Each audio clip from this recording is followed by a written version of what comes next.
안녕하세요. 박준현입니다. 하는 사이 벌써 내일이 12월이 시작이네요. 오늘은 지난 방송 때 말씀한 것처럼 버블티 산업에 관한 여러 이야기들 중에서 이지 타피오카 개발 관련 얘기를 한번 해보겠습니다. 2012년 무렵 이제 드디어 한국에서도 버블티 붐이 붑니다.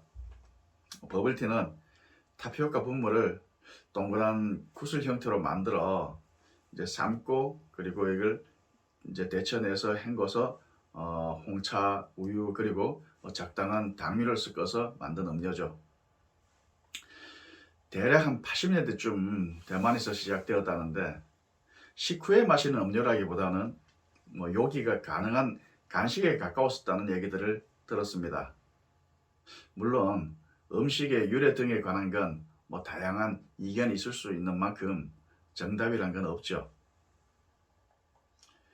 요즘은 타피오카 펄뿐만 아니라 팝핑보바, 곤약 젤리 등 원형의 알갱이를 넣은 음료도 버블티 범주에 넣기도 합니다만은 타피오카 펄이 들어간 걸 다들 버블티라고 생각을 합니다. 버블티 역시 처음 유행은 전문점 형태로 시작이 되었습니다. 앞 시간에 잠시 언급했듯 초기 버블티 전문점 시장을 이끌었던 대표적인 브랜드로는 버블트리, 버블퐁, 버블톡이었고 이들 브랜드들은 불과 1년 남짓 기간에 각기 가맹점 수가 4, 50개가 될 정도로 빠르게 성장세를 보여줬습니다. 그리고 2013년에는 대만의 공차가 한국에 런칭이 되었는데 대만 공차 본사가 직접 한국에 진출한 건 아니었고 한국 기업이 브랜드를 받아온 거였죠. 공차는 코코, 슈어티 이런 당시 대만의 유명 브랜드들에 비해 대만 내에서는 그다지 크게 알려진 브랜드는 아니었습니다. 하지만 홍콩이나 싱가포르 등 해외 시장을 거치면서 오히려 해외에서는 공차가 꽤나 유명했습니다. 아무튼 버블티의 폭발적인 인기는 기존 카페 브랜드들의 R&D 담당자들에게 큰 숙제를 던져줍니다. 당시 타피오카 펄을 수입하던 저는 공차를 제외한 버블티 전문점들의 매장 형태가 대체로 로드샵의 10평 미만 테이크아웃형이라 추운 동계 시즌 매출이 급감할 것이라고 봤죠. 그리고 한국 음료 디저트 시장에서 과거 전문점 아이템들은 일시적인 폭발적 유행이 있은 다음엔 결국 카페 메뉴로 흡수되고 전문점들은 서서히 사라져 갔었던 사례들을 생각했을 때 매장 내에서 간편 조리가 가능한 버블티를 개발해 준다면 기존 대형 카페 브랜드들의 어떤 메뉴로도 충분히 가능할 것으로 봤죠. 그리고 또 그게 된다면 향후 전문점 시장에서 카페 시장 전체로 시장이 크게 확대될 수 있을 것이라고도 생각했습니다. 당시 이미 전자레인지용 타피오카 펄이 대만에서 개발되어 가지고 일본에 수출되고 있었지만은 그 당시는 일본 내 수요도 미미했고 품질 또한 직접 삶는 펄에 비해서는 크게 부족한 상황이었습니다. 제가 최초라고 할 수는 없지만은 감히 최초라고 하는 건 대만의 제조사와 많은 노력 끝에 품질 수준을 크게 향상시킨 제품을 개발하게 되었고 일반화시켰기 때문입니다. 결국 2013년 2월부터 한국에 본격적으로 수입을 시작했고 대형 프랜차이즈 같은 카페에 런칭을 이제 시켰죠. 그때 당시 이제 개발이 완료되고 난 다음에 이제 많은 업체들의 요청이 있었지만은 이 역시 이제 팝핑보와 같은 이제 주식회사 휴일럼에서 국내 유통을 독점적으로 하는 것으로 하였고 지금까지 원조의 명성을 잘 유지하며 유통되고 있습니다.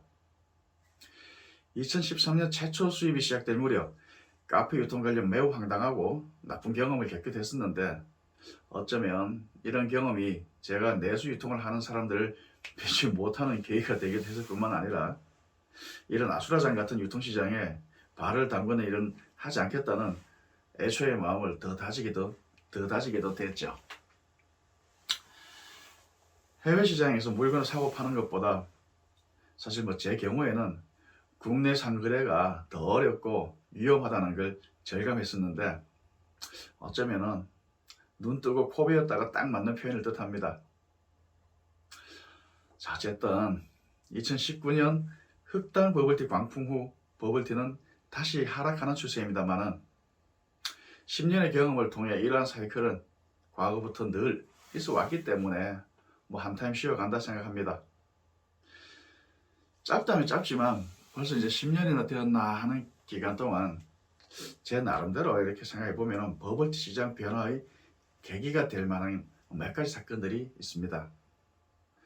첫 번째는 제가 개발했던 2012년 이지 타피오카 펄 개발이고, 두 번째는 그 이듬해인 2013년 공업용 말레산 파동이 있었고, 그리고 세 번째는 2019년 흑당 버블티 광풍을 꼽을 수 있겠네요. 이지 타피오카 펄의 개발은 어쩌면 전문점 시장의 위축 요인으로 작용되었다고 이제 볼 수도 있고, 카페 시장의 메뉴가 되어 버블티의 대중화를 불러온 면도 있다고 볼 수 있습니다. 또한 키트 제품 개발 등으로 편의점이나 이런 일반 유통시장으로 시장 확대 요인이 되기도 했다고 볼 수 있습니다. 저는 2013년 겨울 무렵에 주식회사 외양냉동이라는 회사와 편의점이나 이커머스 등의 일반 유통이 가능한 버블티 가정용 키트 제품 개발을 하기도 했습니다. 또 이후에 2014년에는 대만 빙수 제품 개발 등도 이제 했었는데, 제조사 입장에서는 사실 고생은 많이 했지만 다시 재미는 못 봤습니다. 그리고 2019년에는 국내 식품 대기업의 요청으로 크림폼 개발을 하였고, 해외 업체에서도 큰 관심을 보이고 공장 방문을 오곤 했지만은 결과는 신통찮았습니다. 그동안 몇 년 푼돈 모은 걸 홀랑 날려버렸네요, 그때 당시에. 그간 저와 관련된 식품 제조사들도 고생이 참 많았습니다. 식품뿐만 아니라 한 20년 동안 제 손을 거쳐 소비 대중들에게 팔린 제품들이 제법 있습니다. 아이디어는 참 많았는데 성공한 것도 몇 개 있었고, 근데 지금 보니 대체로 망이었네요. 제 주업은 뒤로 하고 그동안 참 많은 호작질을 하고 있었습니다만은 아마도 이런 호작질은 앞으로도 계속 쭉 될 것 같아요. 어떤 제품이 될지 모르겠지만 아무튼 버블티 역사에서 이지 타피오카 펄의 개발은 버블티의 시장 판도와 확대에 큰 변화를 불러왔습니다. 다음 시간엔 2013년 공업용 말레산 파동과 2019년 흑당 버블티 광풍에 대해서 한번 얘기해 보겠습니다. 특히 2019년 흑당 버블티 광풍은 의미하는 게 참 많았고, 이후 버블티 시장 수급에 변화를 불러왔습니다. 오늘 방송은 이것으로 마치고 다음 시간에 좀 더 나은 모습으로 뵙겠습니다. 감사합니다. 그리고 잊지 않으셨죠? 좋아요와 구독.